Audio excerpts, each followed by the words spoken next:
నమస్తే welcome to RK TV Telugu నేను మీ ఆద్య ఐపీఎల్ 2024 గుజరాత్ అవుట్ సొంత గడ్డపైనే గుజరాత్ టైటన్స్ పుట్టి మునిగింది ఈ మ్యాచ్లో కోల్కతా నైట్ రైడర్స్ పై గెలిచి ప్లే ఆఫ్స్ రేస్లో నిలవాలనే పట్టుదలతో ఉన్న నిరుటి రన్నరప్ టైటన్స్ ఆశల్ని భారీ వర్షం ముంచేసింది తిరిపినివ్వని వానంతో నరేంద్ర మోదీ స్టేడియం తడిసి ముద్దయింది కనీసం 5 ఓవర్ల మ్యాచ్గానే నిర్వహించేందుకు గ్రౌండ్ సిబ్బంది చాలా కష్టపడింది కానీ ఆగినట్లే ఆగిన వాన మళ్లీ చినుకుగా పడటంతో నిర్వాహకులు చేసేదేమీ లేక తుది నిర్ణయం తీసుకోవాల్సి వచ్చింది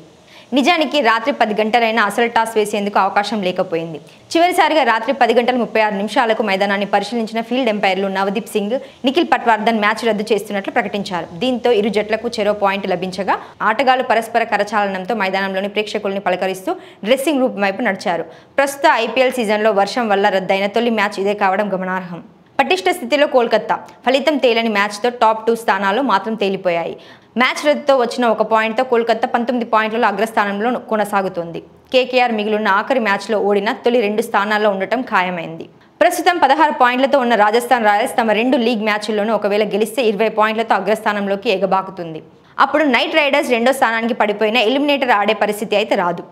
ఐపీఎల్లోకి ప్రవేశించిన గత 2 ఏళ్ల నుంచి ఫైనల్ చేరిన గుజరాత్ ఈసారి ఇంకో మ్యాచ్ మిగిలిన లీగ్ దశలోనే నిష్క్రమించనుంది 2022లో టైటిల్ గెలిచిన టైటన్స్ గతేడాది రన్నరప్తో సరిపెట్టుకుంది ప్రస్తుతం 13 మ్యాచ్ల్లో 5 గెలిచిన టైటన్స్ ఖాతాలో 11 పాయింట్లున్నాయి